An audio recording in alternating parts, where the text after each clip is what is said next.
Bien, bonjour à toutes et tous. Merci d'être inscrits donc à ce webinaire qui va être dédié à la réforme des retraites 2023 et plus précisément à ses impacts concrets pour les entreprises.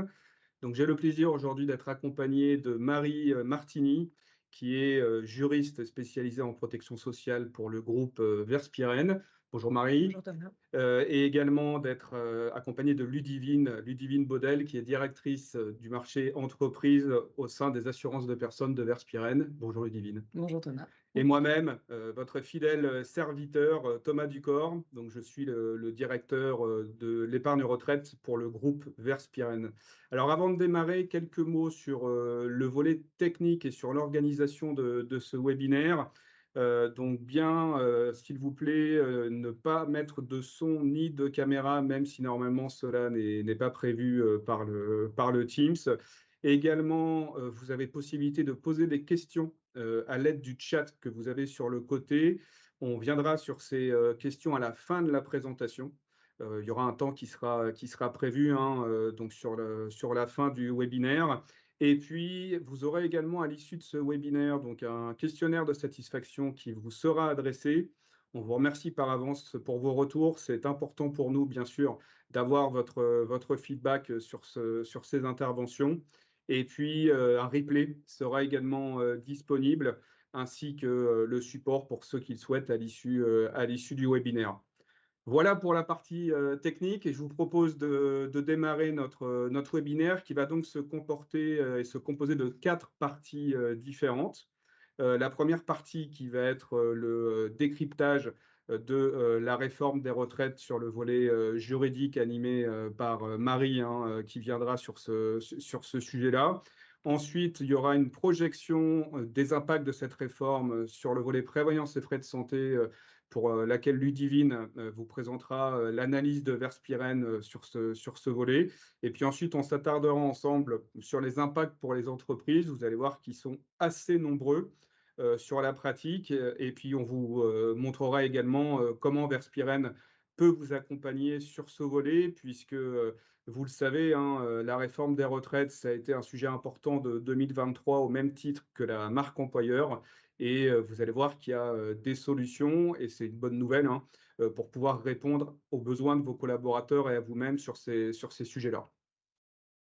En propos introductifs, hein, et avant de passer la parole à Marie, on voulait vous rappeler quelques éléments contextuels sur cette réforme des retraites dont vous avez tous entendu parler. Et surtout, vous préciser que depuis le départ, cette réforme des retraites, elle concerne essentiellement les régimes obligatoires, mais pas forcément l'Agirc-Arrco. Alors, on va en parler après. Et il y a une deuxième idée aussi qu'il faut connaître, c'est qu'aujourd'hui, le système est excédentaire hein, pour l'instant, aussi bien donc sur les régimes de base que les régimes complémentaires, mais on sait qu'effectivement sur un horizon moyen et long terme, on va se retrouver face à un déséquilibre globalement et un problème de financement. C'est assez simple, hein. Vous avez de plus en plus de retraités qui vivent de plus en plus longtemps et moins d'actifs pour financer les retraites. Donc à partir du moment où on a dit ça, c'est assez facile de se dire qu'en effet, la situation ne va pas être réglée par elle-même et qu'il est nécessaire de réformer notre dispositif de retraite. Et comme vous pouvez le voir à l'écran, le Conseil d'orientation des retraites, hein, donc ce qu'on appelle le COR, a fait en effet des projections qui peuvent être discutées et qui d'ailleurs ont été remises en cause par le gouvernement à certains instants, disant que le besoin donc de retraite pour continuer à financer notre régime par répartition tel que le connaît aujourd'hui, il allait manquer entre 5 et 8 milliards d'euros par an. Et donc l'objectif initial, bien sûr, de cette réforme qu'on a connue, c'est de combler le déficit pour être à l'équilibre et assurer une pérennité de nos régimes de retraite par répartition, qui sont bien sûr une spécialité française nécessaire et apprécié par l'ensemble des Français. Dernier point avant de passer au slide suivant, comme vous le voyez, hein, on n'avait pas de retour à l'équilibre prévu avant 2030, voire 2070. Mais ça, c'était aussi avant le contexte dans lequel on est, économique notamment, mais aussi géopolitique, qui crée beaucoup d'incertitudes. Et c'est vrai qu'aujourd'hui, ça devient difficile de se projeter. notamment sur les 10, 20, 30, 40 prochaines années. Et donc, ce qu'on sait, et on va vous faire une première annonce, mais que vous avez, je pense, en tête, c'est que cette réforme des retraites ne sera pas la dernière et qu'il y en aura d'autres, mais vous allez voir que malgré tout, elle a déjà quelques impacts sur ce volet.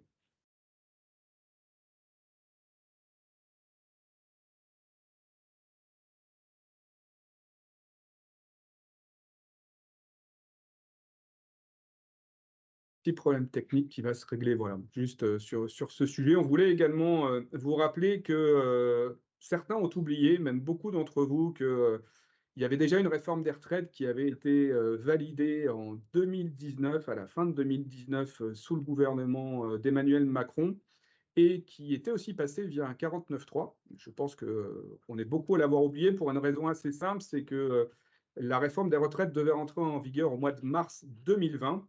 Et pour ceux qui s'en souviennent, au mois de mars 2020, il y a quelque chose qui s'appelle le Covid qui est arrivé en France. Et donc, cette réforme qui était systémique, qui rebalayait complètement les cartes de nos régimes de retraite de base et complémentaires, a été totalement abandonnée du jour au lendemain par le gouvernement à l'époque d'Emmanuel Macron.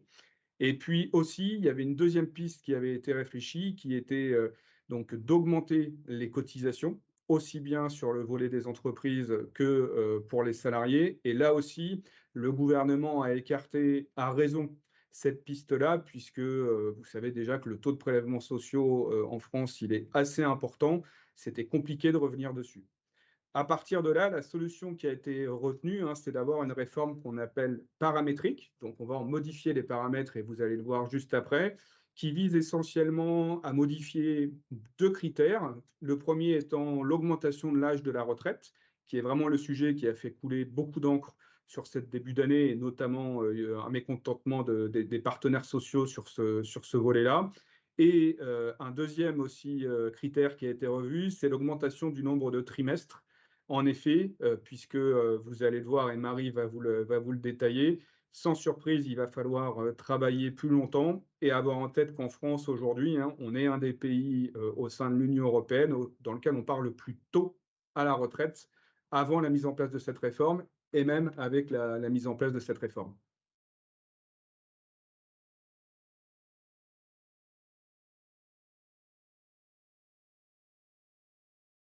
Donc, je vais commencer sur les points clés de la réforme des retraites.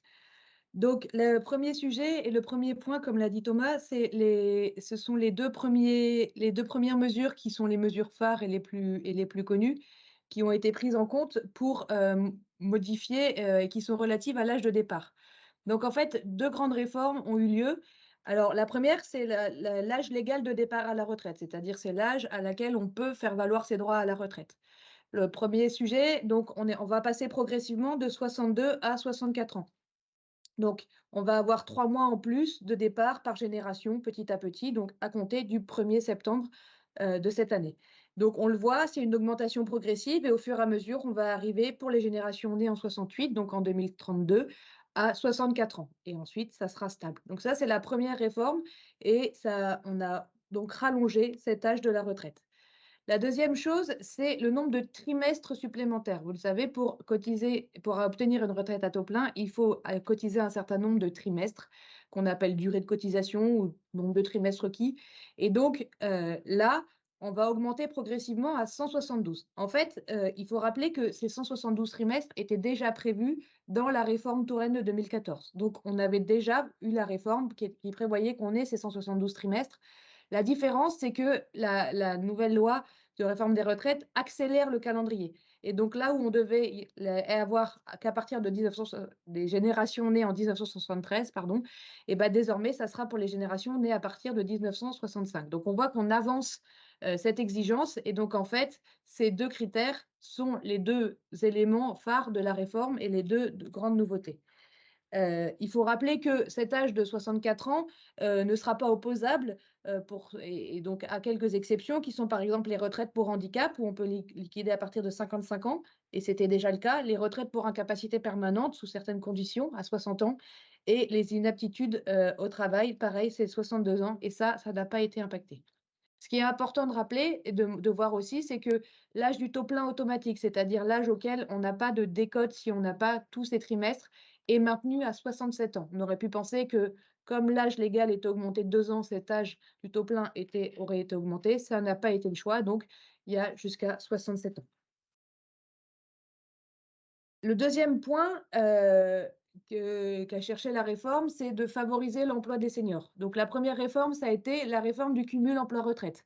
Actuellement, il existe 2 grands types de cumul emploi-retraite, le cumul qu'on appelle partiel ou le cumul qu'on appelle total. Alors, si on prend le cumul total, ce sont des personnes qui ont liquidé leurs droits dans les régimes de retraite de base et à taux plein et donc ils reprennent un emploi.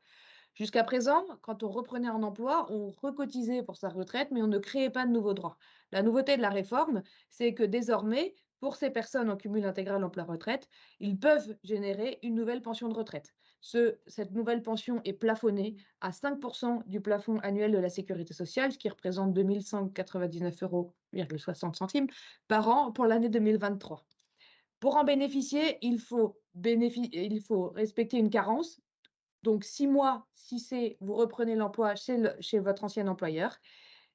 Cette nouvelle pension ne permet pas d'avoir de surcote, mais elle est toujours liquidée à taux plein, donc il n'y a pas d'exigence d'un certain nombre de trimestres et il n'y a pas de nouvelle indemnité de départ à la retraite qui doit être versée par l'employeur lorsque le salarié fait revaloir ses droits à la retraite.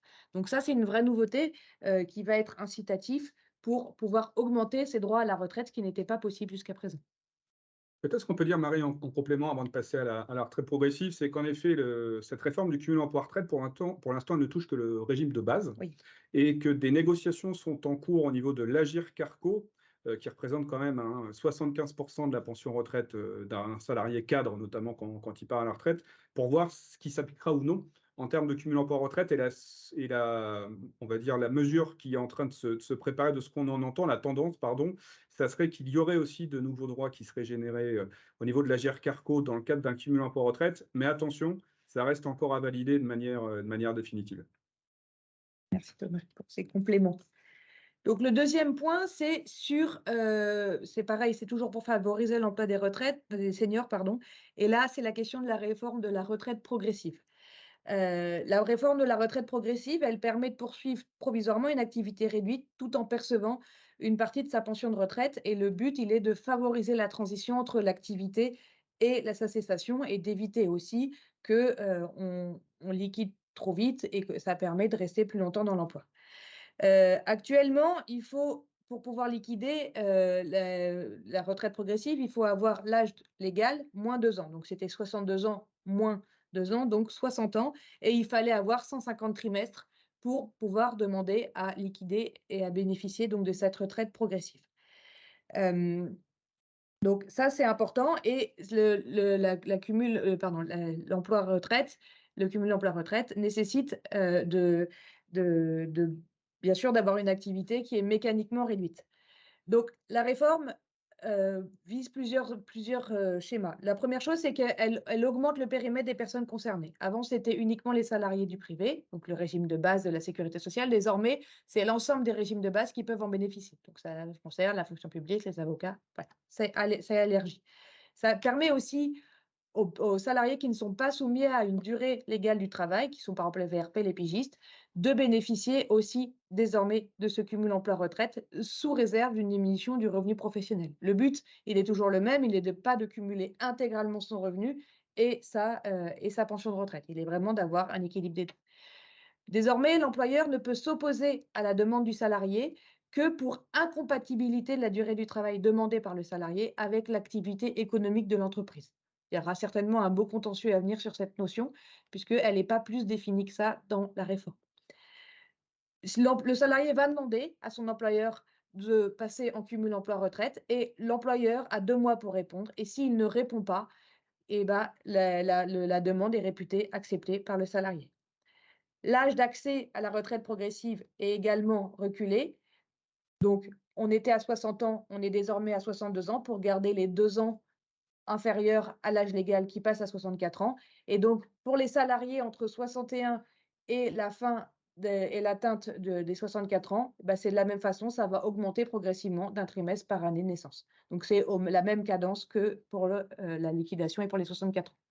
La durée d'assurance requise, donc les 150 trimestres qui étaient déjà visés, n'a pas été modifiée et donc cette condition-là ne change pas. L'autre point qui a été mis en avant, c'est le nouveau régime social de l'indemnité de rupture conventionnelle. Le but, il est d'éviter que des employeurs recourent à la rupture conventionnelle dans les années précédant l'âge de départ à la retraite, dès lors que les salariés impacteraient le régime de l'assurance chômage. Et donc, avant, c'était favorisé parce que le traitement social et fiscal n'était pas le même selon si le salarié était éligible ou non à la retraite. Donc désormais, on a une uniformisation du régime et donc l'indemnité reste toujours soit intégralement imposable, soit non imposable sous plafond, selon si le salarié est éligible ou non.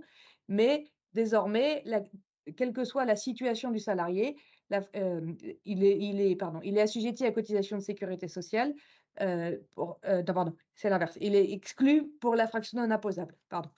Pour la CSG, CRDS, c'est de la même façon. Il y a une exonération sous plafond qui était en fait le traitement qui était applicable pour les salariés non éligibles à la retraite. Avant, il y avait un forfait social pour les salariés non éligibles à la retraite qui était de 20%. Ce forfait social a été supprimé et désormais, l'ensemble des indemnités de rupture conventionnelle sont assujetties à une taxation, une contribution spécifique de 30% de la fraction d'indemnité comprise entre 1 euro et 2 passes. Ce qui est important de noter, c'est que c'est la même chose pour l'indemnité de rupture de mise à la retraite qui aussi bénéficie de cette taxation à 30% désormais. Donc là, en fait, on s'est vraiment focalisé uniquement sur tous les points qui concernaient vraiment stricto sensu notre sujet. Mais il ne faut pas oublier que cette réforme de la retraite a bien évidemment d'autres impacts qui ne vont pas forcément toucher directement les régimes des entreprises, mais qui vont toucher directement certains salariés.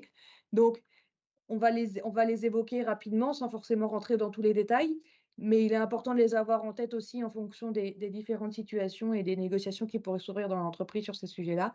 La première question, c'est la revalorisation des petites pensions. Alors là, on sait qu'il y a eu tout un débat sur le montant. Donc en fait, c'est une retraite minimale brute qui s'élève à 85% du SMIC net. Donc ça fait environ 1 200 €. Ce qui est important, c'est que ce n'est pas 1 200 € pour tous les retraités, ce qui a été cru, et ce n'est pas 1 200 € du régime de retraite de base. C'est tous les bénéficiaires retraités, bénéficiaires du minimum contributif, c'est-à-dire ceux qui ont liquidé à taux plein leur retraite, peuvent bénéficier, régime de base et régime complémentaire, devraient bénéficier d'une rente minimale de 1 200 €. C'est ça la logique de la réforme. Donc ça, c'est important. Donc ça, c'est le premier point qui a été modifié et où il y a eu un peu un débat. Ça va concerner les futures pensions, mais aussi les pensions déjà liquidées qui vont elles aussi être valorisées progressivement afin d'avoir une uniformisation sur ce sujet-là. Le deuxième sujet, c'est la création de la surcote parentale. Les parents qui ont élevé des enfants bénéficient d'un certain nombre de trimestres qui pouvaient aller jusqu'à 8 actuellement. Avec le report de la retraite, de l'âge de la retraite, en fait, cet avantage de ces 8 années n'avait plus d'effectivité. Donc, pour ne pas pénaliser ces parents-là, a été créée une surcote parentale pour favoriser, pour aider les parents qui ont eu des enfants. Et donc, qui représente une majoration de 1,25% de chaque trimestre cotisé dans la limite de 5%. Alors, en fait, elle se mettra en place que pour les personnes à partir de 63 ans. Donc, comme on le voit qu'actuellement, l'âge de légal n'est pas encore à 64 ans, elle n'aura d'effectivité cette mesure que dans quelques années, quand on sera à 63 ans, puis à 64 ans. Donc ça, c'est les 2 premières réformes et la troisième, les autres mesures plus générales, il y a l'intégration des indemnités journalières maternité dans le calcul de la pension, celles qui sont antérieures à 2012, que celles depuis 2012 l'étaient. Donc c'est pris en compte dans le calcul de la moyenne des 25 meilleures années. Donc ça, c'est important. Il y a aussi le sujet des carrières longues, qui a été, abondamment discuté et débattu. Donc désormais, il y a 2 nouvelles bornes. Avant, c'était 16 et 20 ans. Désormais, il y aura aussi 18 et 21 ans, pour les personnes qui ont commencé à partir respectivement à 58, 60, 62 et 63 ans. Donc le but, il est de ne pas impacter plus les personnes et on le voit ici aussi, la réforme pour les 63 ans, ça n'aura d'effectivité que dans quelques années lorsque l'âge légal de la retraite aura été reculé puisqu'actuellement, il n'est pas encore à 63 ans. Enfin, et un des sujets qui a fait aussi beaucoup parler, mais pas tant que ça, alors qu'à mon avis, les impacts se verront à l'avenir, c'est la fermeture des régimes spéciaux aux nouveaux entrants. C'est-à-dire qu'un certain nombre de régimes spéciaux ne feront pas de nouveaux bénéficiaires et ces nouveaux bénéficiaires entreront dans le régime général. Très certainement, à l'avenir, se posera la question du sort de ces régimes spéciaux, puisque au bout d'un moment, n'ayant plus de nouvelles cotisations, comme ce sont des régimes par répartition, ça pourra poser des problèmes et très certainement, peut-être, ils seront absorbés ou peut-être que ça justifiera une autre future réforme, mais cette fois-ci plus systémique et pas paramétrique, ce qui avait été annoncé et qui nous donnera l'occasion de nous revoir une prochaine fois. En conclusion, c'était juste pour se rappeler comment était calculée une pension de retraite. Donc il faut bien se rappeler que cette réforme actuellement, comme l'a dit Thomas, ne concerne que le régime de base de la sécurité sociale et ne concerne pas l'Agirc-Arrco. Ça, c'est important. Pour calculer une pension de retraite, dans le régime de base, on prend le revenu annuel moyen. Le revenu annuel moyen, c'est la moyenne des 25 meilleures années de cotisation. Cet élément n'a pas été modifié par la réforme. Ensuite, il y a le taux de la pension. Le taux de la pension, c'est maximum 50% et vous avez ce qu'on appelle des décotes si jamais vous n'avez pas rempli, vous n'avez pas la durée de cotisation nécessaire pour en bénéficier. Donc ça, c'est important et avec la réforme, c'est ce taux plein qui va être plus long à obtenir puisqu'on va reculer l'âge, mais aussi on va reculer la durée d'assurance nécessaire. Et donc ça, c'est le troisième point qui est modifié. On le voit aussi dans le schéma, c'est que la durée d'assurance pour obtenir une pension à taux plein va être progressivement augmentée et donc ça va être de plus en plus difficile d'obtenir ou ça, on va mettre plus de temps pour obtenir la retraite à taux plein. Il faut rappeler aussi, à titre de conclusion, que le montant de la pension de retraite versée par l'assurance maladie ne peut pas dépasser 50% du plafond de la sécurité sociale applicable l'année du départ à la retraite. Soit, alors sauf surcote bien évidemment, mais on n'est pas rentré là-dedans, soit ça fait 1 833 € bruts par mois en 2023. Donc ça, c'est important. Comme l'a dit tout à l'heure, il y a des négociations en cours sur l'Agirc-Arrco, donc certainement, il y aura aussi des évolutions pour les régimes de retraite complémentaires. Et hier, le ministre a annoncé que toutes les pensions de retraite seront revalorisées de 5,2% au 1er janvier 2024. Donc ça, c'est vrai. Pension des régimes de base, Des toujours. régimes de base, exactement. Donc, ça serait une bonne idée, mais à voir ce que ça donnera réellement dans le projet de loi de financement de la sécurité sociale, parce qu'il faut budgétiser toutes ces mesures-là. Peut-être en synthèse, avant de passer la parole à Ludivine, de tout ce que vient de nous dire Marie, et merci beaucoup, c'était très clair et exhaustif.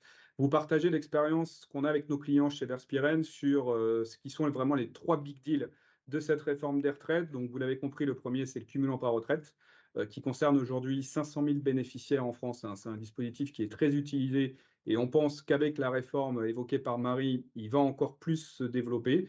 Ça, c'est le sujet numéro un. Sujet numéro 2, la retraite progressive. Là, pour le coup, on est sur un dispositif qui aujourd'hui est assez peu utilisé. Moins de 10 000 salariés en France en bénéficient. Mais on pense que là, en revanche, il y aura beaucoup plus de demandes dans les mois à venir, puisque notamment les partenaires sociaux sont assez bien informés de ce dispositif qu'ils souhaitent mettre en avant. Donc, on aura, je pense, l'occasion de vous en reparler. Et le dernier point, c'est celui que tu as cité sur l'harmonisation, effectivement, des indemnités de rupture conventionnelle et de mise à la retraite, parce que là aussi, ce n'est pas un changement qui est complètement neutre et on voit déjà des entreprises qui ont un peu changé leur stratégie sur ce volet-là pour pouvoir s'adapter à la mise en œuvre pratique de la réforme des retraites. Merci Thomas.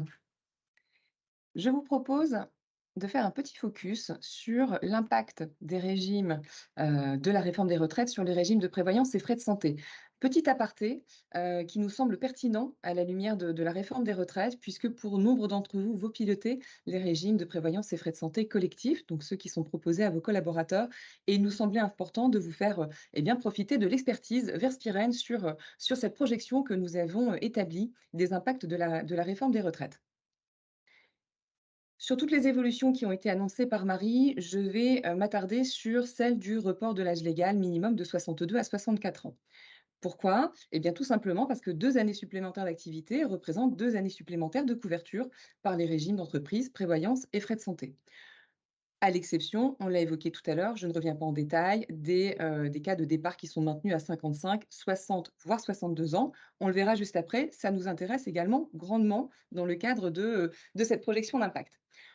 On a C'est assez simple à déceler, mais on a effectivement quelques conséquences probables que nous avons dessinées sur le coût des régimes. On va bien évidemment, du fait du report de l'âge légal, augmenter la moyenne d'âge des actifs. On va également augmenter la consommation médicale de cette population de plus de 60 ans, du fait de son vieillissement, naturellement.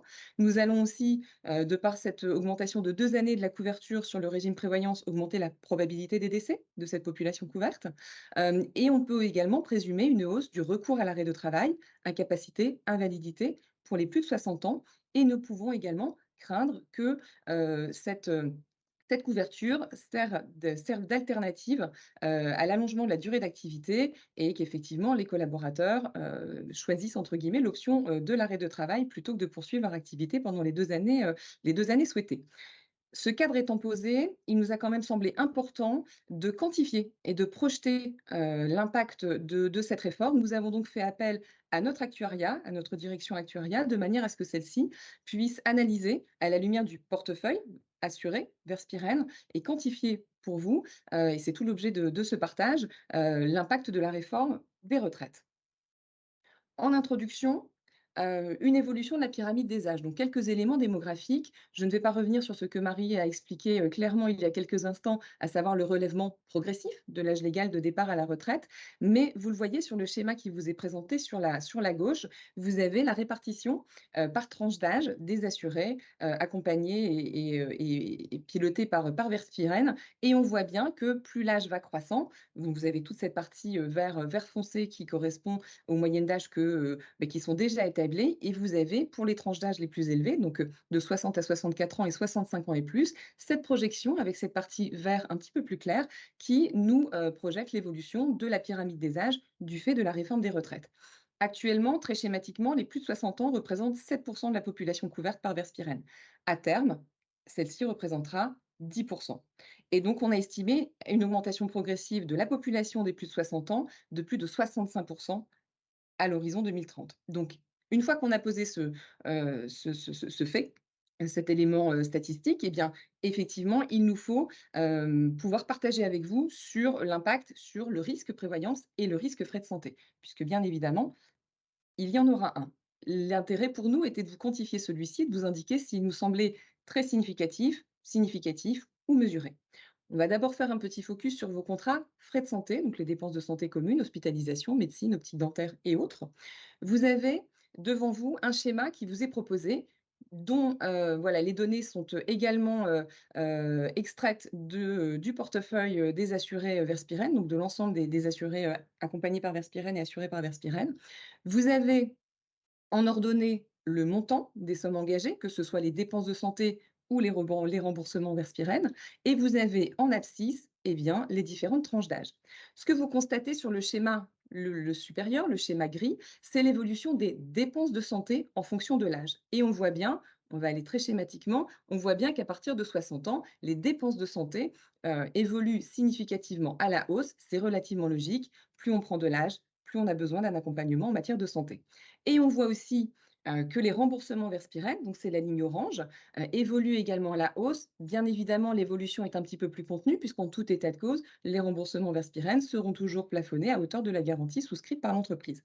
Donc c'est un état de fait qui est déjà constaté à ce jour. On sait que les bénéficiaires de plus de 60 ans eh bien, voient leur utilisation de la complémentaire santé et leurs besoins de santé évoluer au fil des années. Et on sait déjà à ce jour, donc ça c'est une donnée 2023 qui n'a même pas été projetée avec la réforme, on sait qu'un assuré de plus de 60 ans consomme en moyenne 63% de plus qu'un assuré qui a moins de 60 ans. À ce jour, on a une dépense moyenne de 750 € pour un assuré de plus de 60 ans versus 460 € pour un assuré de moins de 60 ans. Une fois ces éléments posés, notre actuariat a projeté cette évolution progressive eh bien, de l'âge de départ à la retraite et donc du maintien dans la couverture frais de santé et nous estimons que l'impact sur vos contrats frais de santé devrait être de l'ordre de 2,70 lissé sur les 8 ans. On l'a vu tout à l'heure, hein, entrée en mesure progressive de la réforme, soit une hausse annuelle de 0,34 et bien sur vos contrats frais de santé. Ce qui reste à notre sens relativement mesuré. Voilà, je pense que c'est important de le signaler. En matière de prévoyance, autre risque, on va devoir scinder le risque décès du risque incapacité invalidité. En matière de décès, on l'a évoqué tout à l'heure en introduction, eh bien, je suis plus longtemps couvert sur mon régime de prévoyance, j'ai donc plus de chances de décéder. C'est pas très joyeux, mais c'est statistique. Je suis désolée, j'apporte pas les meilleurs sujets sur la table, mais il faut en parler. Effectivement, plus je suis assurée, eh bien, plus je risque de décéder sous l'empire du contrat qui me couvre. Il faut noter également qu'en fin de carrière, le salaire est le plus élevé. Donc, tout ceci faisant, la hausse de la probabilité du décès et l'évolution et la hausse des salaires en fin de carrière, eh bien, fait que nous estimons que ce vieillissement de la population pourra générer 7 de décès supplémentaires.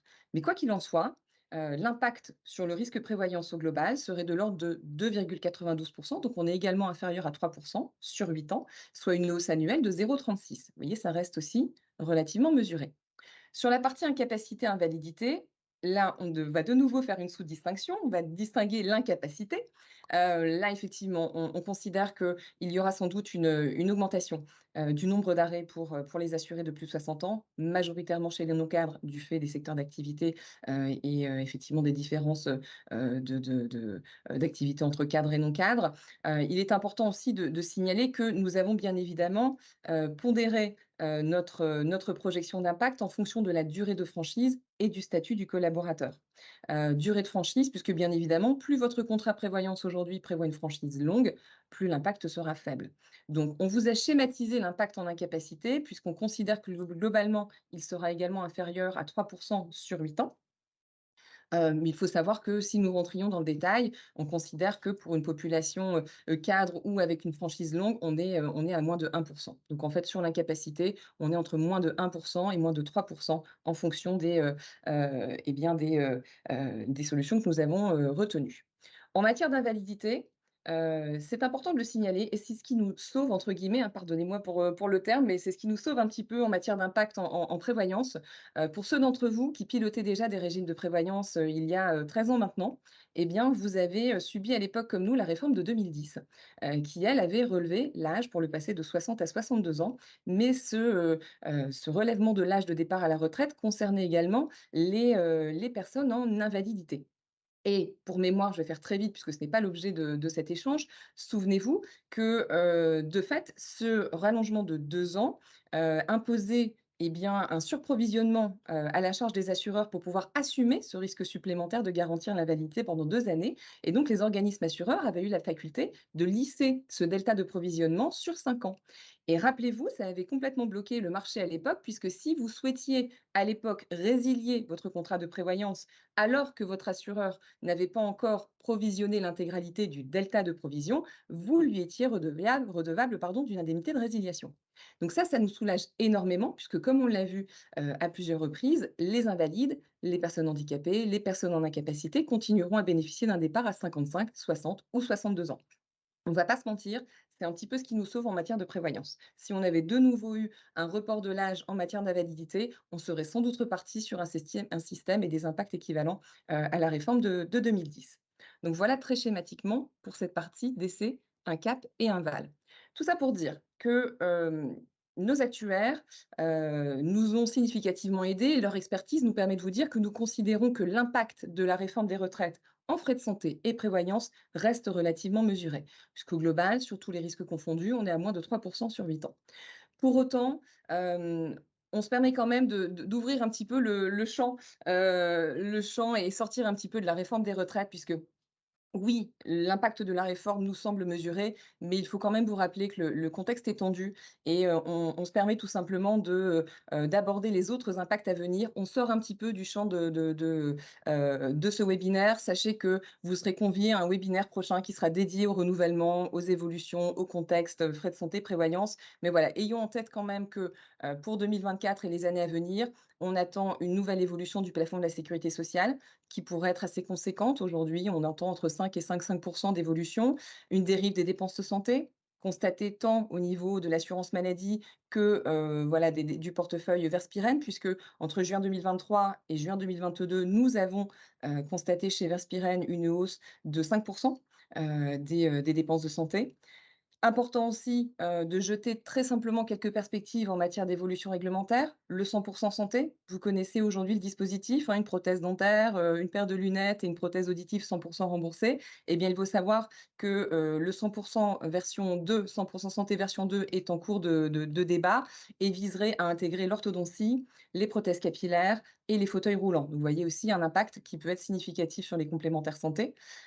A-t-on besoin d'évoquer le transfert de charges de l'assurance maladie vers les complémentaires santé? Là, voilà, c'est un moyen pour la sécu de renflouer son trou, le fameux trou de la sécu, mais voilà, aux dépens des complémentaires santé. Je vais juste citer un seul exemple. Au 1er octobre, donc voilà, dans 3 jours, évolution du remboursement des soins dentaires. La sécurité sociale prenait jusqu'alors 70 de sa base de remboursement à charge et laissait donc un ticket modérateur de 30 à la charge des complémentaires santé. À compter du 1er octobre, eh bien, changement de règle, la sécurité sociale, l'assurance maladie ne prendra plus que 60 de sa base de remboursement et transférera le delta de 10 points à la charge des complémentaires santé. Voilà, et tout ceci n'est qu'un exemple parmi tant d'autres. Dernier point sur les évolutions réglementaires, revalorisation des actes médicaux et paramédicaux, c'est pareil, ça risque d'être significatif. Vous avez tous entendu parler du combat des médecins généralistes afin de voir revaloriser leurs consultations. Elle était à 25 € jusqu'alors. Depuis le 1er mai, elle est passée à 26,50 €. Toutes ces négociations sont toujours en cours, tant pour les médecins que pour les professionnels du secteur paramédical, les kinés, les orthoptistes, voilà, toutes ces professions-là négocient en ce moment des revalorisations de leurs actes. Donc tout ceci aura des impacts sur les complémentaires santé. La hausse de l'absentéisme, je n'y reviens pas, sinon je vais prendre toute la bande passante à ce webinaire. Tout ça pour vous dire que ce sont des vrais sujets d'actualité. Au-delà de la réforme des retraites qui est contenue en termes d'impact, n'hésitez pas à solliciter l'expertise des consultants, des équipes juridiques, actuarielles de Verspiren. Nous sommes là pour vous accompagner et vous garantir de proposer et de piloter des régimes optimisés et pérennes. Je cède la parole, je m'arrête là et je vais passer la parole à Thomas qui va revenir sur le cœur du sujet et va vous présenter les impacts concrets pour vous, DRH, de cette réforme des retraites.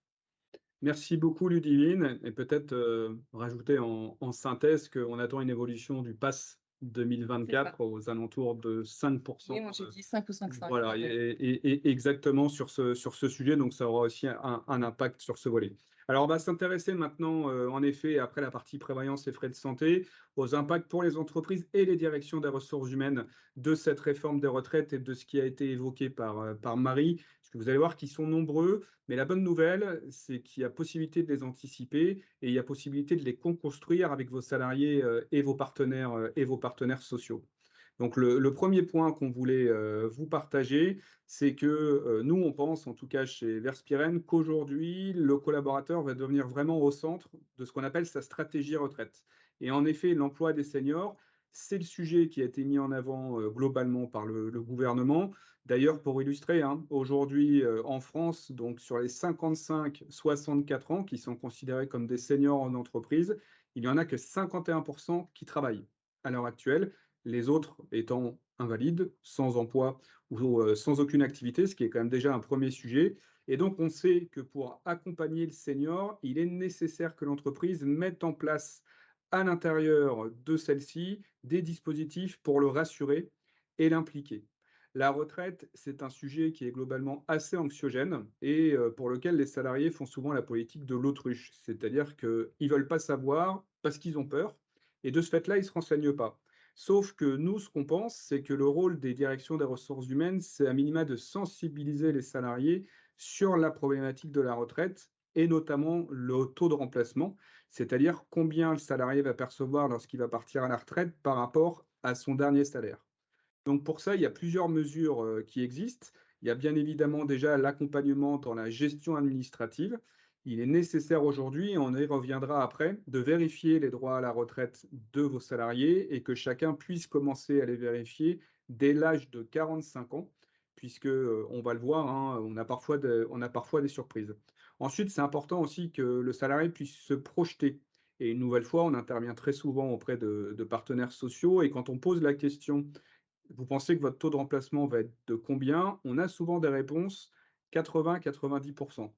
Malheureusement, la réalité est tout autre, hein. Aujourd'hui, donc en 2023, avant la réforme, un salarié non cadre qui part à la retraite, il va partir avec à peu près 75 de son dernier salaire et un cadre 55. C'est pourquoi on utilise, nous, chez Verspiren, le terme de prévoyance différée pour illustrer la retraite, parce qu'en effet, quand on arrive à la retraite, on a une perte de revenus qui est significative. Et puis aussi, ce qu'il faut savoir, c'est que pour que le salarié reste impliqué dans l'entreprise, il faut qu'il y ait aussi une politique de santé au travail, bien évidemment, qui rejoint le sujet de Ludivine, hein, mais aussi pour moins consommer sur la partie frais de santé et prévoyance. Il faut aussi que, on implique le salarié dans la transmission du savoir, notamment pour la personne qui va le remplacer, et c'est pour ça qu'une nouvelle fois, le cumul emploi-retraite et la retraite progressive sont des dispositifs à ne pas sous-estimer. Et il faut également préparer aussi le salarié sur l'après. C'est-à-dire que contrairement à ce qu'on pense, vous avez beaucoup de collaborateurs qui ont peur, entre guillemets, d'arriver à la retraite parce qu'ils ne savent pas comment ça va se passer. Et souvent, leur employeur est leur seul et unique lien social. Et donc, c'est nécessaire aussi de les sensibiliser sur ce point-là pour bien préparer la retraite sur leur organisation personnelle et financière.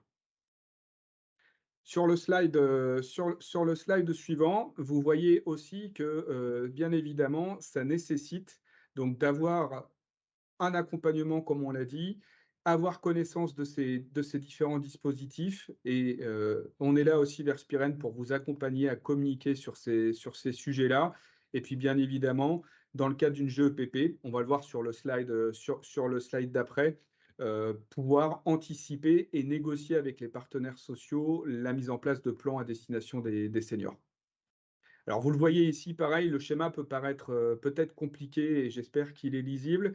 Mais ce qu'il faut retenir, c'est que, aujourd'hui, le DRH, nous on le dit souvent, c'est un homme orchestre. C'est-à-dire que la réforme des retraites dont on a parlé, eh bien effectivement, les principaux, investigateurs après qui vont devoir mettre ça en place, c'est les directions des ressources humaines par 4 outils, différents. Le premier, donc on en a parlé, hein, c'est la marque employeur. Vous avez tous dans vos entreprises des dispositifs de prévoyance, de frais de santé, d'épargne salariale, intéressement, participation, de retraite. C'est important de bien les valoriser, de mieux les valoriser, parce qu'on sait qu'aujourd'hui, avec une inflation importante et des revalorisations de salaire qui ne suivent pas toujours, c'est nécessaire de valoriser ce qui existe dans l'entreprise et pour ça, il existe des outils comme un bilan social individuel, par exemple, qui sont nécessaires à notre sens de promouvoir.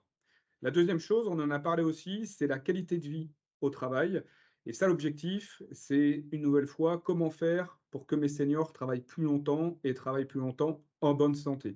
Pour ça, il faut éviter l'usure professionnelle, éviter le désengagement aussi dans certains cas, savoir adapter les postes de travail pour éviter les troubles musculo-squelettiques. On vous en avait déjà parlé chez Verspiren il y a quelques mois. Et puis veiller aussi à la bonne santé des collaborateurs, notamment hein, ceux qui ont des métiers pénibles. Et Marie en a parlé tout à l'heure, la réforme des retraites de 2023 a quand même un impact positif sur les carrières longues avec des nouvelles bornes d'âge qu'il faut avoir en tête. Le troisième sujet, c'est qu'effectivement, il est nécessaire que vous, RH, vous ayez aussi une politique concrète sur ce sujet-là et que vous formiez les seniors et que vous les accompagniez. Et là aussi, on a un rôle à jouer, on y reviendra juste après, pour pouvoir vous aider. Et le dernier point, on en a parlé aussi, c'est anticiper les départs. Ben, en effet, la réforme des retraites, forcément, elle va rebalayer un peu les cartes de votre pyramide des âges. Et c'est aussi important de planifier le coût que ça va représenter pour vous au niveau de l'entreprise et de mener des négociations justement pour anticiper ce besoin et aussi notamment le paiement des indemnités de fin de carrière lorsque le salarié va partir à la retraite. Voilà pour cette partie-là. Je vous propose et je vous rappelle juste pour ceux qui le souhaitent qu'il est possible de poser des questions hein, dans la zone commentaire auxquelles on répondra à l'issue du webinaire. Euh, le dernier point, ça rejoint ce qu'on s'est dit, hein. L'information est primordiale.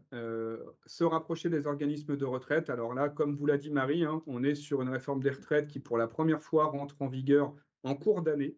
C'est jamais arrivé. Hein. Jusqu'à maintenant, toutes les réformes des retraites rentraient en vigueur au 1er janvier. Celle-ci est rentrée en vigueur au 1er septembre. Autant vous dire que du côté des caisses de retraite, c'était déjà compliqué précédemment. Là, ça devient très compliqué. Donc, il est nécessaire de s'y prendre très en amont si vous voulez avoir un sujet sur cette partie-là. Et puis, bien évidemment, réfléchir aussi au sein de l'entreprise à des dispositifs comme le CET, le compte épargne-temps aussi, qui peut être un sujet qui peut revenir au centre des débats, comme le transfert de jours de congés non pris sur des dispositifs PERO ou PERCOL. Mais ça, on va y revenir juste après. Alors, on va rentrer pour les quelques minutes qui nous restent sur l'accompagnement de Verspiren. Je voulais vous partager, quelques chiffres qui nous paraissaient importants de connaître, en propos introductif concernant la retraite. La première chose, c'est qu'ayez en tête qu'aujourd'hui, le relevé de carrière, donc, que vous avez la possibilité de télécharger sur Mon compte retraite, ils sont en général faux dans, 2 cas sur 3 et bien évidemment, vous vous en doutez, ils sont toujours faux en défaveur du salarié, jamais en défaveur, des caisses de retraite et si malheureusement le salarié ne s'en rend pas compte et part à la retraite, eh bien, il n'a pas possibilité de revenir sur les erreurs qui ont été induites dans son relevé de carrière. Ça, c'est le premier point. Le deuxième point aussi, et il nous paraissait important de projeter le montant que représente une retraite en France. Aujourd'hui, donc le montant moyen de la retraite en France, tout régime confondu, c'est 1 600 € bruts par mois. 1 600 € bruts par mois, ça fait un total de retraite avec une espérance de vie de 25 ans de 447 000 €. Ce qui veut dire qu'un retraité en moyenne, il va toucher sur toute la période de sa retraite 447 000 €.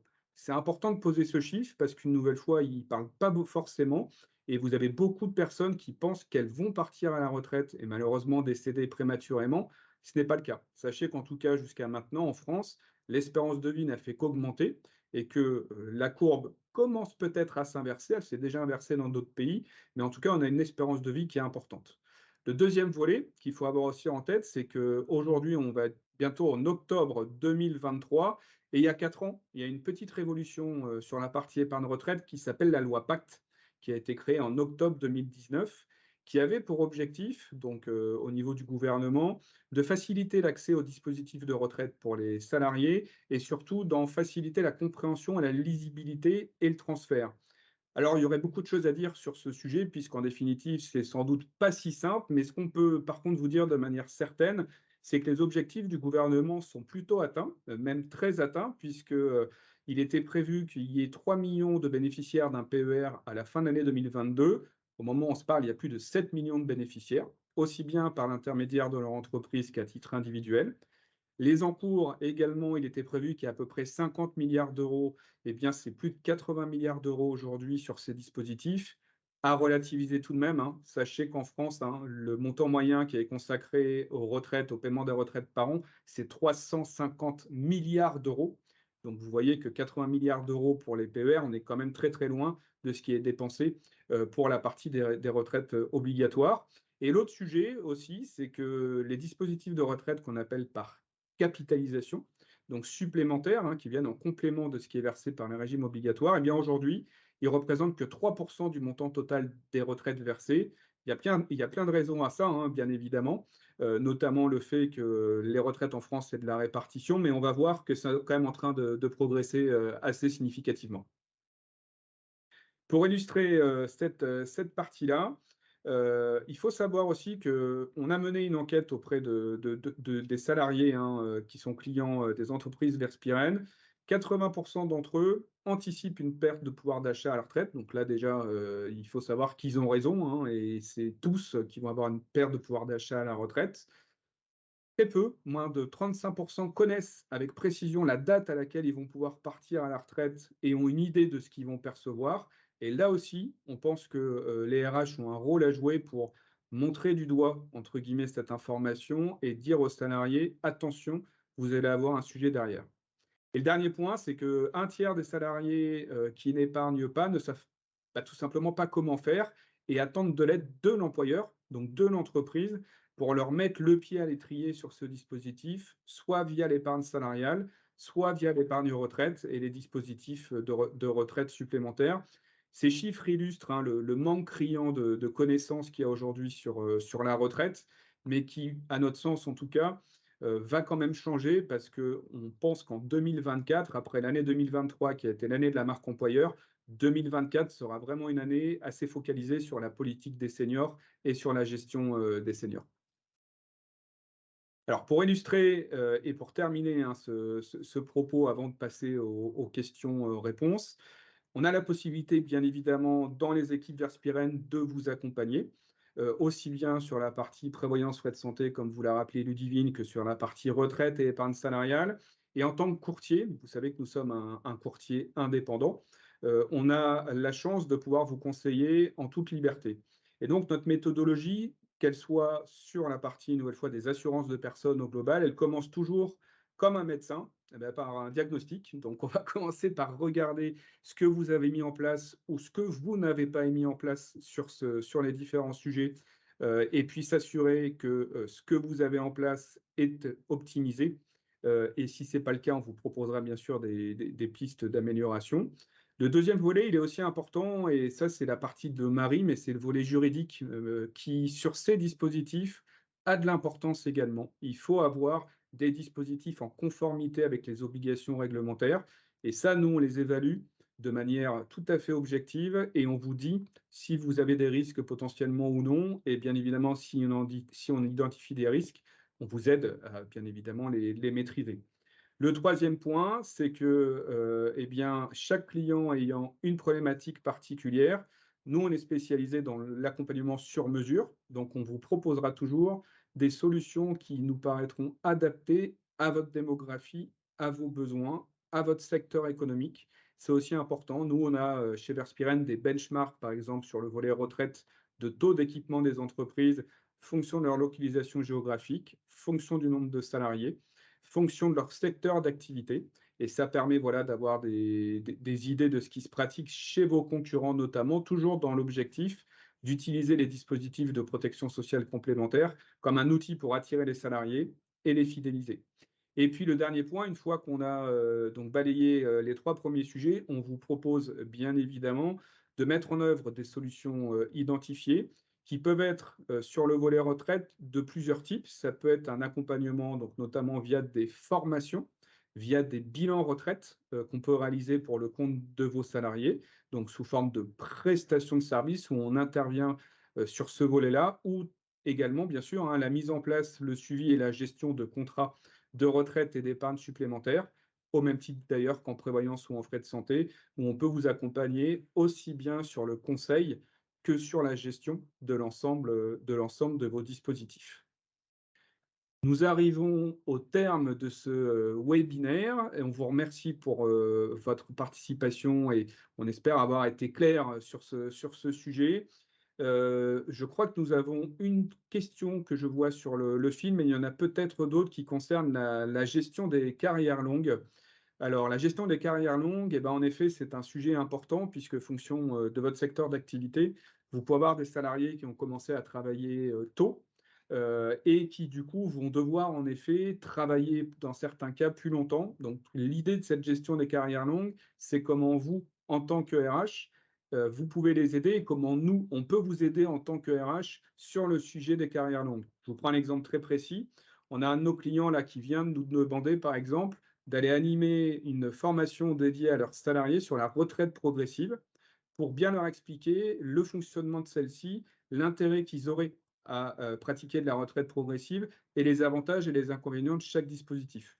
Ça, c'est un exemple voilà, tout à fait factuel de ce qu'on est en capacité de proposer sur ce sujet.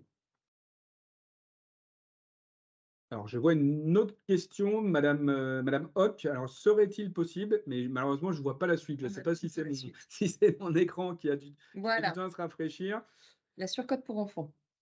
Alors, Marie, Alors, sur la surcote pour enfants, c'est une très bonne question parce qu'on a entendu beaucoup de choses sur ce sujet et on a eu des précisions, me semble-t-il, dans les décrets de cet été. En fait, le principe, alors de toute façon, la surcote pour enfants, elle n'aura d'effet que à partir de 60, enfin des salariés qui liquideront à partir de 63 ans. En fait, elle permet d'avoir un peu une revalorisation d'un certain nombre de trimestres avec 4 trimestres maximum dans la limite de 5%. Donc, en fait, c'est une surcote, un peu, c'est la mise en place d'une surcote pour ces enfants à hauteur de 5% qui vient en fait pallier le fait que uniquement les 8 trimestres maximum qu'on pouvait acquérir, bah, avec les reports de l'âge de la retraite, en fait, ça ne t'apportait pas un avantage supplémentaire p comme avant et ça permettait pas de partir plus tôt.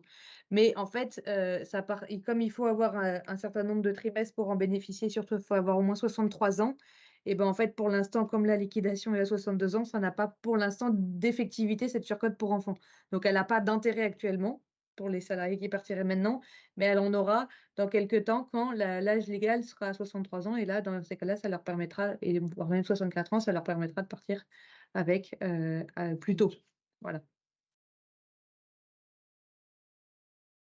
pas s'il y a d'autres questions. Alors, il n'y a pas de mauvaises questions, hein, donc il n'y a pas de questions idiotes, donc n'hésitez pas, ou alors on va sinon considérer qu'on a été extrêmement clair C'est ça. avec Ludivine et Marie, ce qui est, on l'espère, une possibilité.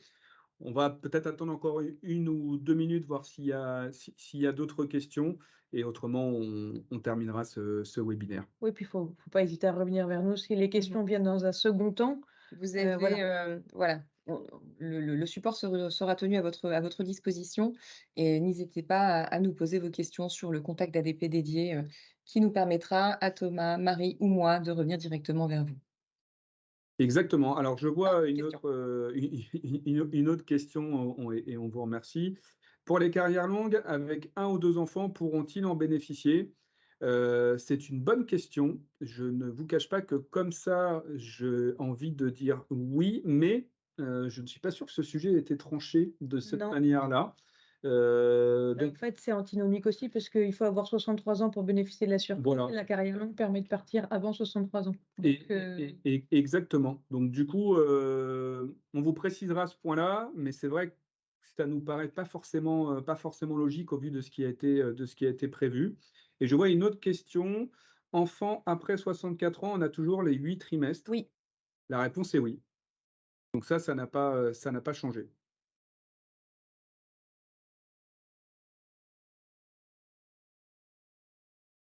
Il y a d'autres questions?